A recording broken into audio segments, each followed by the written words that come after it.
Shalom. परमेश्वर का वचन सुनने के लिए ये चैनल आपका स्वागत करता है। आज का वचन अध्ययन है पवित्र शास्त्र की किताब याकूब की पत्री, अध्याय 1। परमेश्वर की और प्रभु यीशु मसीह के दास याकूब की ओर से उन 12 गोत्रों को जो तितर बितर होकर रहते हैं नमस्कार पहुँचे। हे मेरे भाइयों, जब तुम नाना प्रकार की परीक्षाओं में पड़ो तो इसको पूरे आनंद की बात समझो, यह जानकर कि तुम्हारे विश्वास के परखे जाने से धीरज उत्पन्न होता है। पर धीरज को अपना पूरा काम करने दो कि तुम पूरे और सिद्ध हो जाओ और तुम में किसी बात की घटी ना रहे। पर यदि तुम में से किसी को बुद्धि की घटी हो तो परमेश्वर से मांगे, जो बिना उलाहना दिए सबको उदारता से देता है और उसको दी जाएगी। पर विश्वास से मांगे और कुछ संदेह ना करे, क्योंकि संदेह करने वाला समुद्र की लहर के समान है जो हवा से बहती और उछलती है।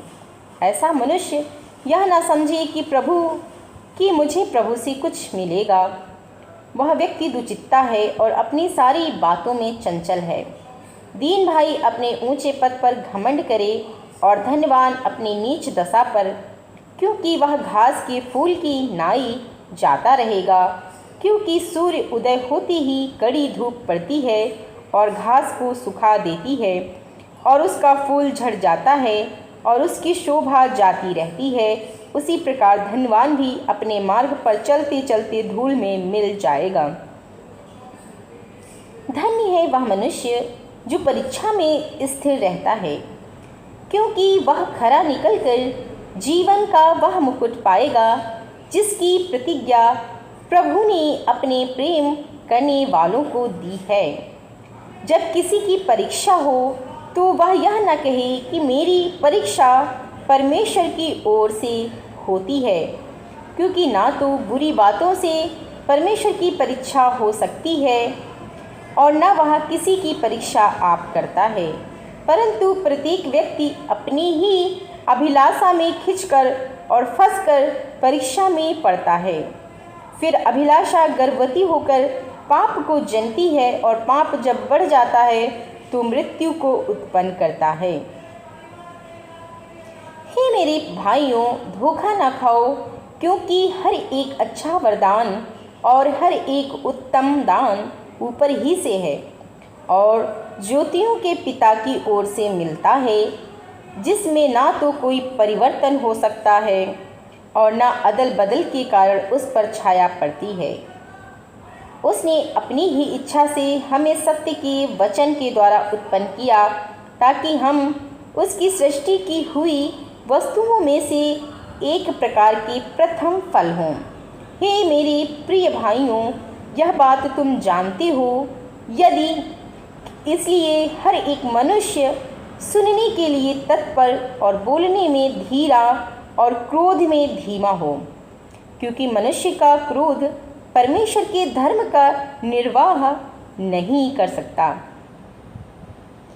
इसलिए सारी मलिनता और बैर भाव की बढ़ती को दूर करके उस वचन को नम्रता से ग्रहण कर लो जो हृदय में बोया गया और जो तुम्हारे प्राणों का उद्धार कर सकता है।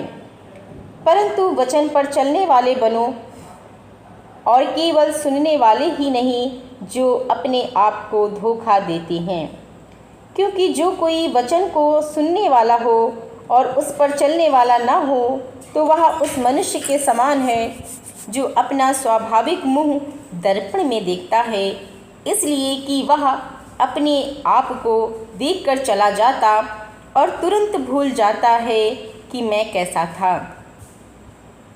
पर जो व्यक्ति स्वतंत्रता की सिद्ध व्यवस्था पर ध्यान करता रहता है, वह अपने काम में इसलिए आशीष पाएगा कि सुनकर नहीं पर वैसा ही काम करता है।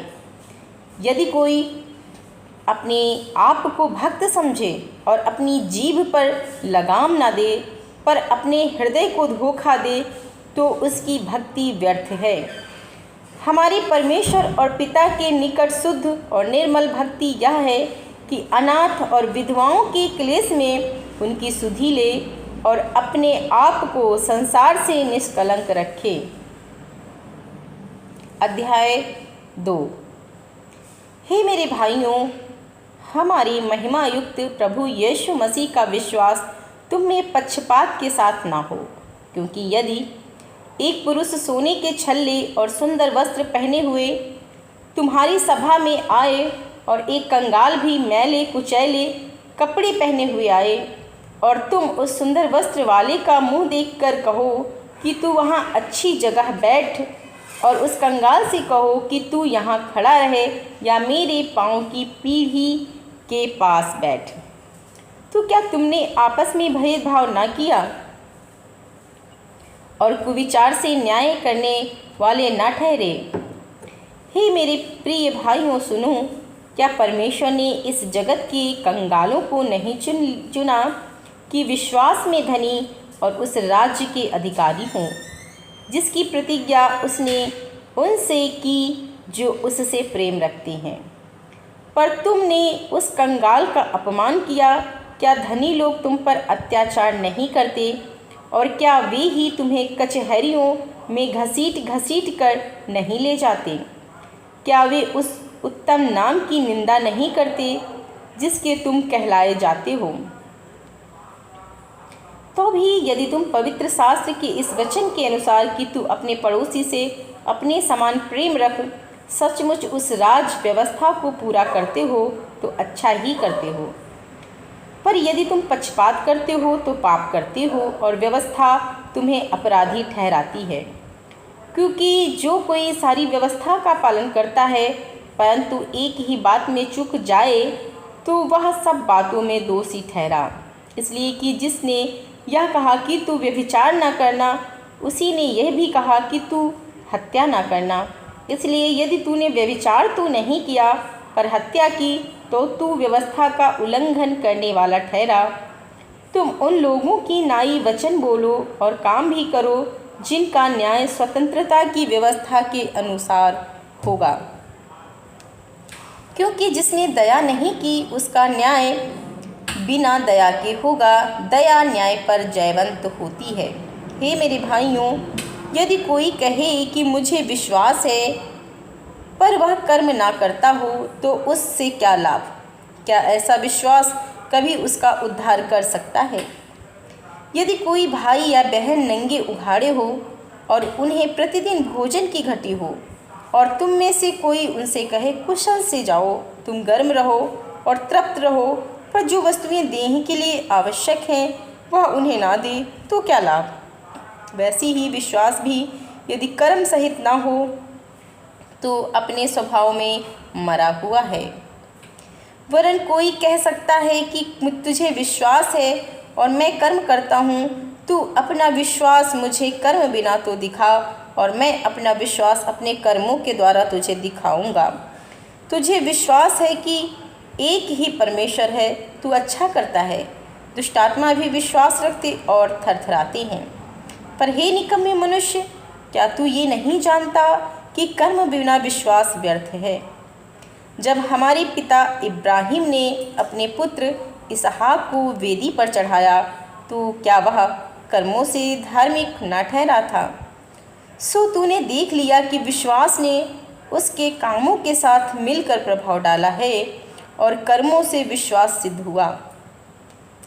और पवित्र शास्त्र का यह वचन पूरा हुआ कि इब्राहिम ने परमेश्वर की प्रतीति की और यह उसके लिए धर्म गिना गया और वह परमेश्वर का मित्र कहलाया। सो तुमने देख लिया कि मनुष्य केवल विश्वास से ही नहीं वरन कर्मों से भी धर्मी ठहरता है। वैसे ही राहाब वेश्या भी, जब उसने दूतों को अपने घर में उतारा और दूसरे मार्ग से विदा किया तो क्या वह कर्मों से धर्मी न ठहरी? निदान जैसे देह आत्मा बिना मरी हुई है, वैसे ही विश्वास भी कर्म बिना मरा हुआ है। अध्याय 3। हे मेरे भाइयों, तुम में से बहुत उपदेशक ना बने, क्योंकि जानते हो कि हम उपदेशक और भी दोषी ठहरेंगे।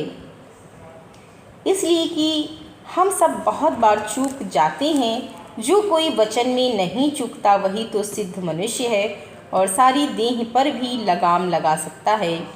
जब हम अपने वश में करने के लिए घोड़ों के मुंह में लगाम लगाते हैं तो हम उनकी सारी देह को भी फेर सकते हैं। देखो, जहाज भी यद्यपि ऐसे बड़े होते हैं और प्रचंड वायु से चलाए जाते हैं तो भी एक छोटी सी पतवार के द्वारा माझी की इच्छा के अनुसार घुमाए जाते हैं। वैसे ही जीभ भी एक छोटा सा अंग है और बड़ी बड़ी डींगे मारती है। देखो, थोड़ी सी आग से कितनी बड़ी वन में आग लग जाती है। जीभ भी एक आग है। जीभ हमारे अंगों में अधर्म का एक लोक है और सारी देह पर कलंक लगाती है और भवचक्र में आग लगा देती है और नरक कुंड की आग से जलती रहती है। क्योंकि हर प्रकार के वन पशु पक्षी और रेंगने वाले जंतु और जलचर तो मनुष्य जाति के वश में हो सकते हैं और हो भी गए हैं, पर जीभ को मनुष्यों में से कोई वश में नहीं कर सकता। वह एक ऐसी बला है जो कभी रुकती ही नहीं। वह प्राणनाशक विष से भरी हुई है। इसी से हम प्रभु और पिता की स्तुति करते हैं और इसी से मनुष्यों को जो परमेश्वर के स्वरूप में उत्पन्न हुए हैं श्राप देते हैं। एक ही मुंह से धन्यवाद और श्राप दोनों निकलते हैं। हे मेरे भाइयों, ऐसा नहीं होना चाहिए। क्या सोते के एक ही मुंह से मीठा और खारा जल दोनों निकलते हैं? हे मेरे भाइयों, क्या अंजीर के पेड़ में जैतून या दाख की लता में अंजीर लग सकते हैं? वैसे ही खारे सोते से मीठा पानी नहीं निकल सकता। तुम में ज्ञानवान और समझदार कौन है? जो ऐसा हो वह अपने कामों को अच्छा चाल चलन से उस नम्रता सहित प्रकट करे जो ज्ञान से उत्पन्न होती है। पर यदि तुम अपने मन में कड़वी डाह और विरोध रखते हो तो सत्य के विरोध में घमंड ना करना और ना तो झूठ बोलना। यह ज्ञान वह नहीं जो ऊपर से उतरता है, वरन संसारिक और शारीरिक और शैतानी है। इसलिए कि जहाँ डाह और विरोध होता है वहाँ बखेड़ा और हर प्रकार का दुष्कर्म भी होता है। पर जो ज्ञान ऊपर से आता है वह पहले तो पवित्र होता है, फिर मिलनसार, कोमल और मृदु भाव और दया और अच्छे फलों से लदा हुआ और पक्षपात और कपट रहित होता है। और मिलाप कराने वालों के लिए धार्मिकता का फल मेल मिलाप के साथ बोया जाता है। अध्याय 4। तुम में लड़ाइयाँ और झगड़े कहाँ से आ गए? क्या उन सुख विलासों से नहीं जो तुम्हारे अंगों में लड़ते भिड़ते हैं? तुम लालसा रखते हो और तुम्हें नहीं मिलता। तुम हत्या और डाह करते हो और कुछ प्राप्त नहीं कर सकते। तुम झगड़ते और लड़ते हो, इसलिए तुम्हें इसलिए नहीं मिलता कि मांगते नहीं। तुम मांगते हो और पाते नहीं, इसलिए कि बुरी इच्छा से मांगते हो ताकि अपने भोग विलास में उड़ा दो। हे व्यभिचारिणियों, क्या तुम नहीं जानती कि संसार से मित्रता करनी परमेश्वर से बैर करना है? सो जो कोई संसार का मित्र होना चाहता है वह अपने आप को परमेश्वर का बैरी बनाता है। क्या तुम यह समझते हो कि पवित्र शास्त्र व्यर्थ कहता है कि जिस आत्मा को उसने हमारे भीतर बसाया है, क्या वह ऐसी लालसा करता है जिसका प्रतिफल डाह हो? वह तो और भी अनुग्रह देता है। इस कारण यह लिखा है कि परमेश्वर अभिमानियों से विरोध करता है पर दीनों पर अनुग्रह करता है। इसलिए परमेश्वर के अधीन हो जाओ और शैतान का सामना करो तो वह तुम्हारे पास से भाग निकलेगा। परमेश्वर के निकट आओ तो वह भी तुम्हारे निकट आएगा। हे पापियों, अपने हाथ शुद्ध करो और हे दुचित्ते लोगों, अपने हृदय को पवित्र करो। दुखी हो और शोक करो और रो। तुम्हारी हंसी शोक में और तुम्हारा आनंद उदासी में बदल जाए। प्रभु के सामने दीन बनो तो वह तुम्हें शिरोमणि बनाएगा। हे भाइयों, एक दूसरे की बदनामी ना करो। जो अपने भाई की बदनामी करता है या भाई पर दोष लगाता है, वह व्यवस्था की बदनामी करता है और व्यवस्था पर दोष लगाता है। और यदि तू व्यवस्था पर दोष लगाता है तो तू व्यवस्था पर चलने वाला नहीं, पर उस पर हाकिम ठहरा। व्यवस्था देने वाला और हाकिम तो एक ही है, जिसे बचाने और नाश करने की सामर्थ्य है। तू कौन है जो अपने पड़ोसी पर दोष लगाता है? तुम जो यह कहते हो कि आज या कल हम किसी और नगर में जाकर वहां 1 वर्ष बिताएंगे और व्यापार करके लाभ उठाएंगे, और यह नहीं जानते कि कल क्या होगा। सुन तो लो, तुम्हारा जीवन है ही क्या? तुम तो मानो भाप समान हो, जो थोड़ी देर दिखाई देती है फिर लोप हो जाती है।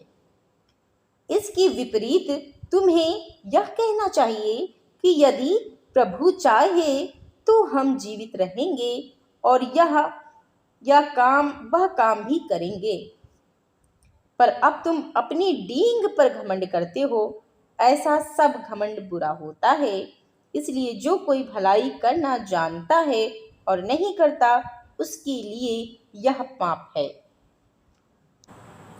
अध्याय 5 चैप्टर 5। हे धनवानों, सुन तो लो, तुम अपने आने वाले क्लेशों पर चिल्ला चिल्ला कर रो। तुम्हारा धन बिगड़ गया और तुम्हारे वस्त्रों को कीड़े खा गए। तुम्हारे सोने चांदी में काई लग गई है और वह काई तुम पर गवाही देगी और आग की नाई तुम्हारा मांस खा जाएगी। तुमने अंतिम युग में धन बटोरा है। देखो, जिन मजदूरों ने तुम्हारे खेत काटे, उनकी वह मजदूरी जो तुमने धोखा देकर रख ली है चिल्ला रही है, और लवने वालों की दुहाई सेनाओं के प्रभु के कानों तक पहुंच गई है। तुम पृथ्वी पर भोग विलास में लगे रहे और बड़ा ही सुख भोगा। तुमने इस वध के दिन के लिए अपने हृदय का पालन पोषण करके मोटा ताजा किया। तुमने धर्मी को दोषी ठहरा कर मार डाला, वह तुम्हारा सामना नहीं करता। सो हे भाइयों, प्रभु के आगमन तक धीरज धरो। देखो, गृहस्थ पृथ्वी के बहुमूल्य फल की आशा रखता हुआ प्रथम और अंतिम वर्षा होने तक धीरज धरता है। तुम भी धीरज धरो और अपने हृदय को दृढ़ करो, क्योंकि प्रभु का शुभ आगमन निकट है। हे भाइयों, एक दूसरे पर दोष ना लगाओ, ताकि तुम दोषी ना ठहरो। देखो, हाकिम द्वार पर खड़ा है। हे भाइयों, जिन भविष्यवक्ताओं ने प्रभु के नाम से बातें की, उन्हें दुख उठाने और धीरज धरने का एक आदर्श समझो। देखो, हम धीरज धरने वालों को धन्य कहते हैं। तुमने अय्यूब के धीरज के विषय में तो सुना ही है, और प्रभु की ओर से जो उसका प्रतिफल हुआ उसे भी जान लिया है, जिससे प्रभु की अत्यंत करुणा और दया प्रकट होती है। पर हे मेरे भाइयों, सबसे श्रेष्ठ बात यह है कि शपथ ना खाना, न स्वर्ग की, न पृथ्वी की, न किसी और वस्तु की, पर तुम्हारी बातचीत हाँ की हाँ और नहीं की नहीं हो, और तुम दंड के योग्य ना ठहरो। यदि तुम में कोई दुखी हो तो वह प्रार्थना करे, यदि आनंदित हो तो वह स्तुति के भजन गाए। यदि तुम में कोई रोगी हो तो कलीसिया के प्राचीनों को बुलाए, और वे प्रभु के नाम से उस पर तेल मलकर उसके लिए प्रार्थना करें, और विश्वास की प्रार्थना के द्वारा रोगी बच जाएगा और प्रभु उसको उठाकर खड़ा करेगा। और यदि उसने पाप भी किए हों तो उनकी भी क्षमा हो जाएगी। इसलिए तुम आपस में एक दूसरे के सामने अपने अपने पापों को मान लो और एक दूसरे के लिए प्रार्थना करो, जिससे चंगे हो जाओ। धर्मी जन की प्रार्थना के प्रभाव से बहुत कुछ हो सकता है। एलिय्याह भी तो हमारे समान दुख सुख भोगी मनुष्य था, और उसने गिड़गिड़ा कर प्रार्थना की कि मेघ ना बरसे, और 3.5 वर्ष तक भूमि पर मेघ नहीं बरसा। और उसने प्रार्थना की तो आकाश से वर्षा हुई और भूमि फलवंत हुई। हे मेरे भाइयों, यदि तुम में कोई सत्य के मार्ग से भटक जाए और कोई उसको फेर लाए, तो यह जान ले कि जो कोई किसी भटके हुए पापी को फेर लाएगा, वह एक प्राण को मृत्यु से बचाएगा और अनेक पापों पर पर्दा डालेगा। परमेश्वर इस वचन के द्वारा आपको बहुत आशीष दे। यदि आप लगातार हमारे साथ जुड़ना चाहते हैं तो हमारे चैनल को सब्सक्राइब करना ना भूलें और लाइक करें, शेयर करें। सो प्रभु आपको बहुत आयत करके आशीष दे। जय मसीह की। प्रभु का धन्यवाद हो।